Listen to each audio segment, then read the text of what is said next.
बिस्मिल्लाहिर्रहमानिर्रहीम। अस्सलाम वालेकुम नाज़रीन, आप यूट्यूब चैनल देख रहे हैं। मैं इमरान खान हूँ। बिलाखिर आसिम मुनीर साहब का नोटिफिकेशन आ गया। काफ़ी लंबा काम हो गया था और बहुत सारी चिमगोइयाँ हो रही थी। पहले बहुत सारे लोग कह रहे थे किसी नोटिफिकेशन की ज़रूरत नहीं है, तो उन सारे लोगों के लिए बड़ी शर्मिंदगी की बात है कि नोटिफिकेशन ही बिलाखिर आया। और सदर पाकिस्तान की जानिब से दो नोटिफिकेशन जो है वो दो किस्म के सामने आए हैं। एक उन्होंने अंग्रेज़ी में ट्वीट किया जो प्रेसिडेंट ऑफ पाकिस्तान का अकाउंट है, और दूसरा उन्होंने उर्दू में ट्वीट किया। और दोनों के अंदर जो बताया गया वो एक ही चीज़ है, लेकिन जो नीचे नोटिफिकेशन है अगर उन्हें आप गौर से देखें तो एक के अंदर जो अंग्रेज़ी में पहले किया गया उसमें डेट नहीं लिखी हुई, यानी आसिफ अली जरदारी के दस्तखत हैं। दोनों दस्तखत हैं, मामूली से फ़र्क है, इतना तो हो ही जाता है हर एक का दस्तखत करते हुए। लेकिन जो तारीख है, तारीख का खाना खाली है, यानी 12/2025 लिखा हुआ है कि दिसंबर 2025। लेकिन जब आप इसका उर्दू वाली ट्वीट देखते हैं जिसमें बताया गया कि जरदारी साहब ने फील्ड मार्शल आसिम मुनीर की बैक वक्त, यानी एक ही वक्त में उन्हें आर्मी चीफ और CDF chief of the defence forces के लिए 5 साल के लिए बतौर आर्मी चीफ और चीफ ऑफ डिफेंस फोर्सेस तकर्री की मंजूरी दे दी है। और जो एयर चीफ है ज़हीर अहमद बाबर सिद्धू, इनकी मुद्दत मुलाजमत में 2 साल की तौसी की गई है और ये तौसी शुरू होगी 19 मार्च 2026 से, जब वो पिछली तौसी से रिटायर होंगे। तो ये इनको बार बार तौसी मिल रही है। नवाज शरीफ साहब का बड़ा अच्छा ताल्लुक है इनके साथ, ज़हीर अहमद बाबर सिद्धू साहब के साथ, और उसी ताल्लुक की बुनियाद के ऊपर इनको भी ऐसा लगता है कि तौसी मिल गई है। तो आसिम मुनीर साहब अब आर्मी चीफ भी हैं, फील्ड मार्शल भी हैं, CDF भी हैं, ताहयात इस्तिस्ना भी है उनके पास, ताहयात मुराद भी है उनके पास। फील्ड मार्शल के ओहदे से अगर उन्हें हटाना है तो हटाने के लिए भी आपको सदर की इम्पीचमेंट जैसा एक मुश्किल रास्ता इख्तियार करना पड़ेगा। बहरहाल आसिम मुनीर साहब के लिए अब नए चैलेंजेस होंगे, और कहा तो ये जा रहा है जनाब, एक नया दिन शुरू होने जा रहा है आज के दिन से और एक नई उड़ान होगी। तो आसिम मुनीर का अपना स्टेटमेंट क्या है पहले वो देखते हैं, फिर आपको बताते हैं कि उनके लिए चैलेंजेस ऐसे कौन से हैं जिसका उन्हें सामना करना पड़ेगा। तो एक तो ये उर्दू वाली जो ट्वीट बाद में की गई, इसमें फिर 4 दिसंबर की डेट दे दी गई, और जो पहले वाली थी उसके अंदर कोई डेट नहीं थी। अब आ जाए आसिम मुनीर साहब ने क्या कहा फौरी तौर पे, जो उनका पहला स्टेटमेंट आया वो क्या है। चीज़ें बेहतरी की जानिब जा रही हैं, पाकिस्तान यहां से अब ऊंची उड़ान की तरफ जाएगा। ये आसिम मुनीर साहब का पहला स्टेटमेंट है ऐवान सदर में। ये जो किर्गिस्तान के सदर आए हुए हैं उनसे मुलाकात के मौका पर इन्होंने सहाफ़ियों से कोई गैर रस्मी मुलाकात की है और कहा जी सब ठीक है और सब आपके सामने है, चीज़ें बेहतरी की तरफ जा रही हैं और पाकिस्तान यहां से अब ऊंची उड़ान की तरफ जाएगा, ये फील्ड मार्शल ने कहा। अच्छा, अब जरा देख लेते हैं कि फील्ड मार्शल के लिए जो बड़े चैलेंजेस होंगे आसिम मुनीर साहब के लिए वो क्या होंगे। पहला बड़ा चैलेंज जो इनके लिए है वो है इमरान खान को तोड़ना, इमरान खान को कमजोर करना, उसे डरा हुआ दिखाना या इमरान खान साहब को शिकस्त देना। यह काम वो गुज़िश्ता 3 साल में नहीं कर पाए। इन गुज़िश्ता 3 सालों में दर्जनों लोग कत्ल हो गए सिक्योरिटी फोर्सेस के हाथों। 1 लाख से जायद घरों के ऊपर जो है चादर और चार दीवारी का तकद्दुस पामाल किया गया। को 25-30 हज़ार बंदा इन्होंने गिरफ्तार करके जेलों के अंदर डाल दिया। इमरान खान साहब की बहनों को गिरफ्तार किया, भांजों को गिरफ्तार किया, फौजी अदालत में एक भांजे का केस चलाया, बीवी को गिरफ्तार किया, सारी की सारी पार्टी का बेड़ा गर्क कर दिया। लेकिन इसके बावजूद 3 साल से इमरान खान साहब को तोड़ना या कमजोर करना आसिम मुनीर साहब के बस से बाहर रहा। तो क्या अब वो इमरान खान को तोड़ पाएंगे, बड़ा सवाल ये है। दूसरा, मईशत। अब क्योंकि फील्ड मार्शल जिम्मेदारी लेते हैं मईशत की, नॉर्मली ये फौजी की रिस्पॉन्सिबिलिटी नहीं होती, वो अपना दिफा का काम करता है। लेकिन ये जो फील्ड मार्शल हैं ये हुकूमत की तरह प्रिटेंड करते हैं, ये ऐसा दिखाते हैं जैसे सारा निज़ाम ये कंट्रोल कर रहे हैं और इसमें बड़ा फख्र महसूस करते हैं। तो अब मईशत जो है वो इनके लिए एक बहुत बड़ा चैलेंज है। SIFC जो है वो नाकामी की एक बड़ी दास्तान बन चुकी है, वहां से कोई कामयाबी कैसे निकले। इन्वेस्टमेंट पाकिस्तान में कोई नहीं आ रही, बेरोजगारी का रिकॉर्ड टूट गया है, कम तरीन सरमायाकारी का रिकॉर्ड टूट गया है, महंगाई का रिकॉर्ड टूट गया है, कर्जों का रिकॉर्ड टूट गया है। यानी इतने कर्जे इन्होंने ले लिए हैं कि तारीख में इतने कर्जे नहीं लिए थे। तो पाकिस्तान के अंदर मईशत का जो भट्टा बैठ गया है उसका इनके पास कोई हल है फिलहाल तो दिखाई नहीं दे रहा। फिर तीसरा जो बड़ा चैलेंज होगा वो होगा अवामी एतमाद की बहाली। यानी जिस इदारे से इनका ताल्लुक है फील्ड मार्शल आसिम मुनीर का, इनकी पॉलिसीज की वजह से अवाम और इदारे के अंदर दूरियां पैदा हुई हैं। ये एतमाद कैसे बहाल होगा, ये बहुत इंपॉर्टेंट है। तो अगर पॉलिसियां नहीं बदलती तो एतमाद तो बहाल नहीं होगा, और पॉलिसियां बदलने का ऐसा कोई इम्कान भी नहीं है कि आने वाले दिनों में पॉलिसियां बदल जाएंगी। पॉलिसियां तो वही रहेंगी, क्योंकि सोच भी वही रहेगी। और फैसल वाडा ने धमकियां भी लगाना शुरू कर दी कि कल से ये कर देंगे तो वो कर देंगे, जिसने बचना है वो अपने आप को बचा ले, जो समझदार है। पता नहीं कौन सी तबाही फेरने लगे हैं पाकिस्तान में, जितनी तबाही फेर दी है अब इससे बड़ी और कौन सी इन्होंने तबाही फेरनी है। तो अवामी एतमाद की बहाली एक बड़ा चैलेंज है आसिम मुनीर के लिए। चौथा चैलेंज, दहशतगर्दी का हल। अब जिस तरीके से ये दहशतगर्दी का मसला हल कर रहे हैं, इस तरीके से गुज़िश्ता कई दहाइयों से ये मसला हल नहीं हुआ। दहशतगर्दी के मसले का हल ऑपरेशन की बजाय डायलॉग के अंदर है। आप ऑपरेशन करते हैं, सूबाई हुकूमतों को और तमाम स्टेक होल्डर्स को एतमाद में लेते हैं, फिर आप एक ऑपरेशन करते हैं। अब ये इसके स्टेक होल्डर्स अफगानिस्तान में भी हैं, पाकिस्तान में भी हैं। बेशक हमारी बाढ़ लगी हुई है, लेकिन इसके बावजूद बड़ा इन्फ्लुएंस है। दहशतगर्दी को अगर कंट्रोल करना है तो कबाइलियों को एतमाद में लेना पड़ेगा, सूबाई हुकूमत को, पुलिस को मजबूत करना पड़ेगा, क्योंकि पुलिस बेहतर अंदाज में जो सिविलियन है उनके साथ डील करती है। फौज का वो एक्सपीरियंस नहीं होता। लिहाजा दहशतगर्दी की लड़ाई को अगर तो फार्मूला सिर्फ बंदे मारने का रखना है तो फिर ये नहीं जीत पाएंगे और दहशतगर्दी पे कंट्रोल नहीं कर पाएंगे। ये एक बड़ा चैलेंज है। इमरान खान साहब ने इसका पूरा एक रोड मैप दिया हुआ है जिस पे अभी तक अमल दरामद नहीं हुआ। तो ये बड़ा चैलेंज है दहशतगर्दी का, आसिम मुनीर साहब का चौथा बड़ा। और पांचवा, सियासी इस्तेहकाम। ये पहले दिन से आसिम मुनीर साहब की ख्वाहिश है कि सियासी इस्तेहकाम आ जाए। बाजवा साहब ने जब रिजीम चेंज ऑपरेशन किया तो उसके बाद से पाकिस्तान में सियासी इस्तेहकाम नापैद हो गया, और उसकी एक बड़ी वजह इमरान खान साहब की जानिब से चलने वाली एक तहरीक, एक मुजामत, और अवाम का बड़े पैमाने पर उस तहरीक और मुजामत के साथ जुड़ जाना है। सोशल मीडिया, ओवरसीज पाकिस्तानी या पाकिस्तान के अंदर जो साइलेंट सपोर्टर है इमरान खान के बहुत बड़े पैमाने पर, ये इसकी एक बड़ी वजह है। सियासी इस्तेहकाम पाकिस्तान में आ नहीं पा रहा, और जब तक सियासी इस्तेहकाम नहीं होगा माशी इस्तेहकाम भी नहीं आएगा। और बहुत सारे जो आलमी सतह पर रिपोर्टें आई उनमें यह कहा गया बार बार कि आपको सियासी इस्तेहकाम पाकिस्तान में चाहिए, लेकिन नहीं हो पा रहा ना। तो ये एक बहुत बड़ी ख्वाहिश है जो पूरी नहीं हो पाई अभी तक। सियासी इस्तेहकाम आसिम मुनीर साहब कैसे लाएंगे? सियासी इंतकाम के साथ कभी भी सियासी इस्तेहकाम नहीं आता। उससे आप कुछ अरसे के लिए कुछ लोगों को दबा सकते हैं, लेकिन जैसे ही लोगों को मौका मिलता है वो फिर सामने आ जाते हैं। और इसी सियासी अदम इस्तेहकाम की वजह से कोई पाकिस्तान में सरमायाकारी नहीं करता, कोई पाकिस्तान में आना नहीं चाहता। इदारों के ऊपर एतबार खत्म हो गया, अदलिया बिल्कुल सरनगू हो गई है, पार्लियामेंट अपनी वक़्त खो चुकी है, मीडिया जो है वो बिल्कुल कैद हो चुका है, आज़ादी इजहार राय पाकिस्तान में है ही नहीं, इंसानी हकूक़ की बदतरीन पामालियाँ। तो ये सारी चीज़ें आप इकट्ठी करें तो सियासी इस्तेहकाम नहीं दिखाई दे रहा। ये एक बहुत बड़ा चैलेंज है। छठा एक चैलेंज आसिम मुनीर साहब के लिए ये है कि आलमी सतह पर इंसानी और ख़वातीन के जो हकूक़ पामाल किए जा रहे हैं, इंसानी हकूक़ की पामालियाँ हो रही हैं, ख़वातीन के हकूक़ की पामालियाँ हो रही हैं, और ये लगातार। मारंग बलूच देखें, अभी भी वो जेल में है दीगर ख़वातीन के साथ। हालांकि कराची में अदालत ने उनके ऊपर जो दहशतगर्दी का एक इल्ज़ाम उन पर लगाया गया था कि ये दहशतगर्द है, उसमें उन्हें बाइज्जत बरी किया। अभी बड़े बड़े लोग इल्ज़ाम लगाते रहे, लेकिन बाइज्जत बरी हुई वो। इसके अलावा अगर आप ये देखें, यास्मीन राशिद साहिबा, इमरान खान की जो अहलियाँ हैं वो भी इस वक्त जेल के अंदर हैं। सनम जावेद हैं, फलक जावेद हैं, दोनों बहनें, इनको भी अंदर रखा हुआ है। बहुत सारी दीगर और ख़वातीन हैं, इनको विक्टिमाइज किया जा रहा है। मखसूस नशस्तें ख़वातीन से एक बहुत बड़ा हक छीन लिया गया। तो आलमी सतह पर जो इंसानी हकूक़ की पामालियाँ हो रही हैं पाकिस्तान में, ये एक बड़ा सवाल पैदा हो जाता है कि इससे कैसे आसिम मुनीर साहब निपटेंगे। सातवां इशू ये है कि गंदे अंडों की ब्रांडिंग कैसे करेंगे। यानी जो गंदे अंडे उन्होंने इकट्ठे किए सारे और उनको लाकर इक़्तिदार में बिठा दिया। अब इनमें अक्सरियत गंदे अंडों की है। इन लोगों ने बहुत करप्शन की है अपने अपने दौर में, और आज तक ये जवाब भी नहीं दे पाए। कवानीन को बदल के टेक्निकल बुनियादों पे इन्होंने अपने मामलात NRO कर करके ख़त्म किए। अब इन गंदे अंडों की ब्रांडिंग कैसे करनी है, क्योंकि आठवां इशू इसके साथ जुड़ा हुआ है कि अब इनके पास 5 साल और हैं। 5 साढ़े 5 साल कहा जाता है, कोई लोग कहते हैं कि 2031 तक जाएंगे, मार्च 2031 तक भी लोग कहते हैं।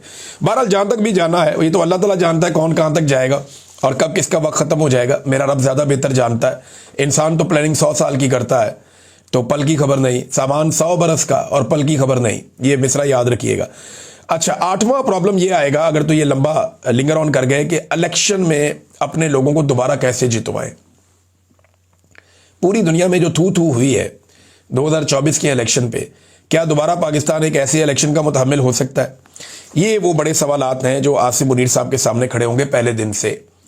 और क्योंकि वो सिर्फ एक आर्मी चीफ नहीं अपने आप को कहते, वो अपने आप को पाकिस्तान का मसीहा बनाकर पेश करते हैं कि मईशत भी मैं ठीक करूंगा, खारजा पॉलिसी भी मैं ठीक करूंगा, पाकिस्तान के समाजी और माशरती मसाइल भी मैं ठीक करूंगा, पाकिस्तान कैसे चलेगा ये भी मैं तय करूंगा, पाकिस्तान की खुशहाली भी मैं लेकर आऊंगा। लेकिन उनका ये काम नहीं है करने का, उनका काम सिर्फ दिफा का है, जो काम पाकिस्तान की फौज अच्छा कर लेती है।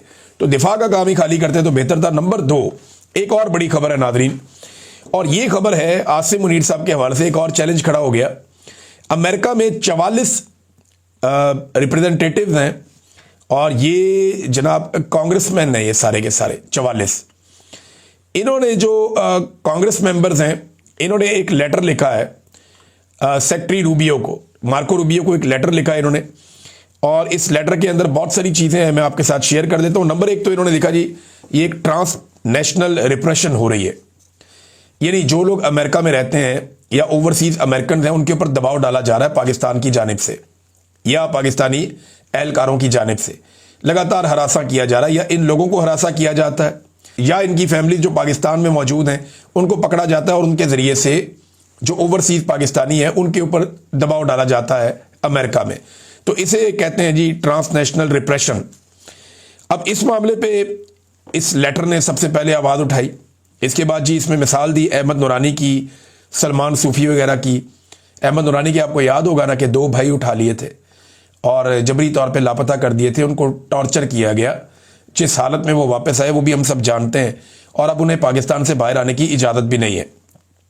फिर इसी लेटर में जो इलेक्शन के अंदर धांधली हुई पाकिस्तान में, जो इंसानी हकूक़ की पामालियाँ लगातार पाकिस्तान में हो रही, ख़ास तौर पे बलूचिस्तान का जिक्र किया गया, और इमरान खान साहब की जो नाजायज़ कैद है इसका भी इस लेटर के अंदर बाकायदा आवाज़ उठाई गई।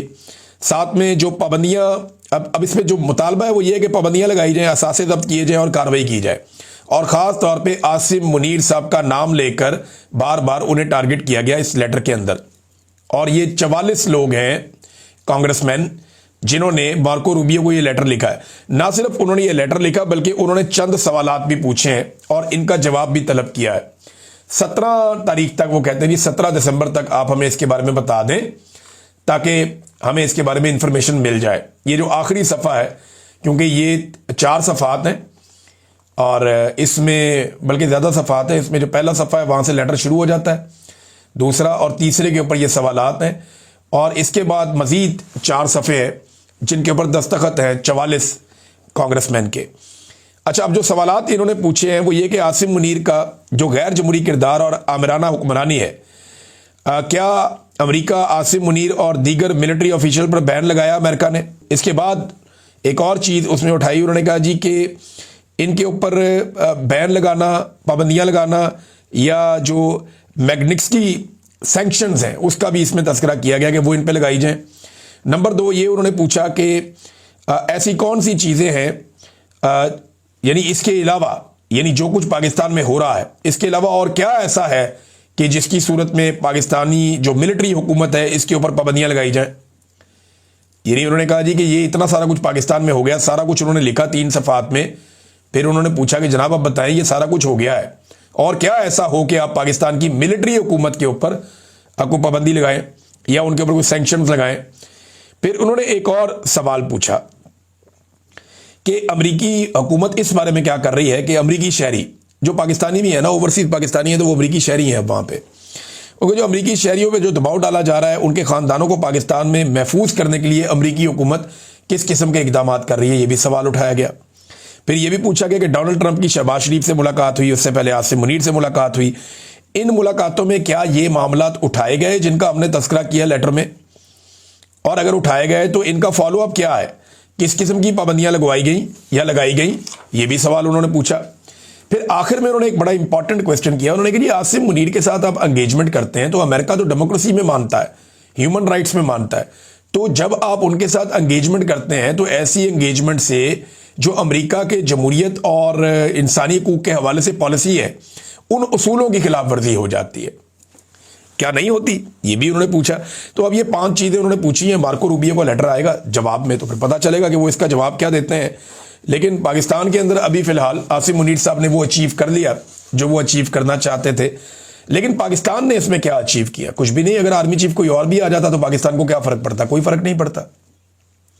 पाकिस्तान को फर्क पड़ेगा जब पाकिस्तान में मैंडेट का एहतराम किया जाएगा, जब इंसानी हकूक की पामालियां बंद हो जाएंगी, जब अदलिया आज़ाद हो जाएगी, मीडिया आज़ाद हो जाएगा, जब पाकिस्तान में आज़ादी इज़हार राय होगा, जब पाकिस्तान के अंदर रूल ऑफ लॉ होगा, जब पाकिस्तान में 2 नंबरी और फ्रॉड बंद हो जाएगा, जब पाकिस्तान में एहतसाब का एक गैर जानिबदार सिस्टम होगा जिसकी मौजूदगी में करप्शन कोई नहीं कर सकेगा, जब इदारे सियासत में मुदाखलत बंद कर देंगे, जब ये सारी चीज़ें हो जाएंगी ना, सिफारिश पर ये चीज़ें ख़त्म हो जाएंगी और अपनी मर्जी के बंदे इधर लगाओ उधर लगाओ, जब ये खेल ख़त्म हो जाएगा तो याद रखिएगा कि पाकिस्तान की किस्मत बदल जाएगी। अभी सिर्फ चंद लोगों की जिनकी तैनाती है उनकी किस्मत बदली है, पाकिस्तान की नहीं बदली। नाज़रीन, इस्राएली अखबारात ने इंकशाफ किया है और एक ख़ास तौर पे ये इस्राएली अखबार मेरे सामने मौजूद है, हेरेट्स, और हेरेट्स ने भी इसके बारे में बताया, इस्राएली अखबार ने भी इसके बारे में बताया। इनके जर्नलिस्ट ये रिपोर्ट लिख रहे हैं और इससे पहले एक दफ़ा ये रिपोर्ट मैं पहले भी आपके सामने रख चुका हूँ, ये किसी और ज़रिए से आई थी। अब वो ये बता रहे हैं कि इस्राएली सॉफ्टवेयर पाकिस्तान में इस्तेमाल हो रहे हैं अमरीकी पाबंदियों के बावजूद। ये नहीं, एक इस्राएली कंपनी है, इसका बाकायदा यहाँ पे इन्होंने नाम भी लिखा है, ये स्पाईवेयर फर्म है और इंटेलेक्सा, और ये जनाब एक साबिक ऑफिसर है जो इसको चलाता है। अमेरिका ने इसके ऊपर पाबंदी लगाई हुई है लेकिन इसके बावजूद ये एक्टिव है और पाकिस्तान जो है वो इस सॉफ्टवेयर को इस्तेमाल कर रहा है। सिर्फ पाकिस्तान नहीं कर रहा, सऊदी अरब भी कर रहा है और कुछ और जगह पे भी इस्तेमाल हो रहा है, ये इसमें कहा गया। लेकिन पाकिस्तान में जो रिपोर्ट है वो ये है कि दर्जनों अफराद की जासूसी की गई है, इसराइली सॉफ्टवेयर को इस्तेमाल किया गया है और जिस कंपनी का ये सॉफ्टवेयर है उसके ऊपर अमेरिका ने पाबंदी लगा रखी है। और हाल ही में एक इसका पूरा एग्जाम्पल दिया गया, इस सॉफ्टवेयर के जरिए से वकील का मोबाइल फ़ोन हैक किया गया और उसकी मालूमात सारी हासिल की गई। ये जो नाज़रीन आपको कोई लिंक आ जाता है ना, कभी कभी आपको ईमेल में आ जाए या आपको मोबाइल फ़ोन में आ जाए, इस किस्म का कोई लिंक आपके पास आ जाए, चाहे वो खबर की सूरत में आए या आपकी अपनी खबर की सूरत में आए, तो आपने वो खोलना नहीं है जब तक कि आपको पूरा यकीन नहीं है। बाद औक़ात आप किसी लिंक को खोलते हैं आपका पूरा सिस्टम हैक हो जाता है। लिहाजा इसके लिए एक आसान तरीका मैं आपको और बताता हूँ। आपको कोई भी चीज़ आए उस चीज़ को फॉरवर्ड करें किसी आप एक्स्ट्रा डिवाइस के ऊपर। ये सबके लिए नहीं है, जो लोग बड़े ओहदों पे हैं या जो लोग ये समझते हैं कि उनकी जासूसी की जा सकती है, तो वो बड़े आराम से ये कर सकते हैं कि उनको जो भी कोई चीज़ लिंक की सूरत में किसी सूरत में आए तो उसको किसी और डिवाइस पे कहीं और भेज दें, किसी और अकाउंट पे उसको भेजें और वहाँ से उसको खोल कर चेक कर ले अगर आपको चेक करना ही है तो। वरना हर चीज़ आपको वैसे ही अवेलेबल होती है, आप सर्च कर लेते हैं, लेकिन अगर आपको चेक करना है तो किसी और डिवाइस के ऊपर, किसी और अकाउंट के ऊपर कहीं और जाके आप ये ट्राई करें। अपने मोबाइल फ़ोन के ऊपर, अपने ज़ाती अकाउंट्स के ऊपर इसको खोलेंगे तो ये इम्कान मौजूद रहेगा कि आपको हैक किया जा सकता है। नाज़रीन, प्यूटन पहुंचा भारत में उसका बड़ा इस्तकबाल हुआ, रेड कारपेट किस्म का।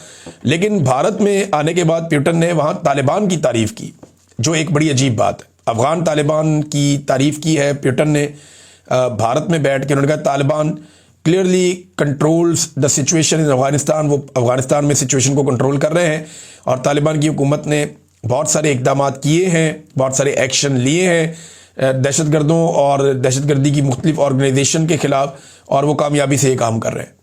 तो ये प्यूटन का अफ़गानिस्तान के बारे में पॉजिटिव स्टेटमेंट देना भारत में बैठ के पाकिस्तान के लिए ये चीज़ें बड़ी मानी खेद हैं। देखिए, हमने अमेरिका के साथ अपने ताल्लुकात कुछ बेहतर किए हैं और वो इस बुनियाद पे किए हैं कि हमने बहुत सारे उनके मफादात को सपोर्ट किया अमेरिका के, चाहे वो इसराइल का मामला हो, फ़लस्तीन का मामला हो, अफ़गानिस्तान का मामला हो, मादनियात का मामला हो, अमन के नोबेल प्राइज़ का मामला हो, जो भी है पाकिस्तान ने बहुत सपोर्ट किया डोनाल्ड ट्रंप को। उसके जरिए से हमने अमेरिका के साथ कुछ ताल्लुकात बेहतर किए हैं, मगर बज़ाहिर ये दिखाई देता है कि जो खित्ता पाकिस्तान का है, जहाँ पे पाकिस्तान मौजूद है, उस खित्ते में तवाज़ुन पाकिस्तान बरकरार नहीं रख पाया, या पाकिस्तान का रिजीम जो मौजूदा है वो ये नहीं कर पाया और अच्छे ताल्लुकात बनाने में पाकिस्तान यहाँ पे कामयाब नहीं रहा। पाकिस्तान के चारों तरफ जो ममालिक हैं सवाए चाइना के, बाकी किसी के साथ पाकिस्तान के कोई अच्छे ताल्लुकात, मिसाली ताल्लुकात इस वक्त नहीं है। नाज़रीन, जज के बेटे का मामला आगे बढ़ रहा है आहिस्ता आहिस्ता, और इस हवाले से खबर यह है कि इस्लामाबाद में ख़वातीन को कुचलने वाले छोटे जज साहब, यानी जज साहब का बेटा, उनके 4 रोज़ा जिस्मानी रिमांड का पहला नतीजा सामने आ गया। हादसे में जाँ बहक होने वाली एक लड़की का खानदान सुलह के लिए मान गया, ताहम दूसरे खानदान को मनाने के लिए रात गए तक कोशिशें जारी हैं। पूरे सिस्टम की भरपूर कोशिश है कि सुबह जिस्मानी रिमांड मुकम्मल होने के बाद जेल जाने से बचा जा सके। ट्रैफिक हादसे में कमजोर तरीन दफात के तहत दर्ज FIR में 4 रोजा जिस्मानी रिमांड को सुलह के लिए वक्त देना ही समझा जाए। यानी अब आप समझ लेना, बड़े आदमी का बच्चा है और बड़ा आदमी वो जो इस वक्त सिस्टम को पसंद है और सिस्टम लेकर आया उन्हें, तो फिर ऐसे जज साहब की इस किस्म का कोई केस आ जाए तो मेरे ख्याल में ये तो बड़ा गोल्डन चांस है एजेंसियों के लिए। अब इन जज साहब को कहीं भी इस्तेमाल किया जा सकता है, यानी इनके बेटे के नाम पे इन्हें जब चाहे ब्लैकमेल किया जा सकता है जज साहब के बेटे के नाम के ऊपर। ये मुद्दई अभी सुलह कर लेंगे, कल को ये किसी वक्त भी स्टेटमेंट दे सकते हैं कि जनाब हम पे दबाव डालकर हम पे सुलह करवाई गई, उस वक्त हम वो सुलह नहीं करना चाहते थे, केस दोबारा रीओपन किया जाए। तो ये बड़ा मामला है जो हमेशा एक फंसा रहेगा और ये गले की हड्डी बना रहेगा। तो ये इस तरह का मामला तो हमेशा बड़ा सूट करता है पाकिस्तान के सिस्टम को कि किसी बंदे को काबू करना हो तो बड़ा आसान तरीका है। नादरीन, अब तक के लिए इतना ही। अपना ख्याल रखिएगा, अपने इस चैनल का भी। अल्लाह हाफ़िज़।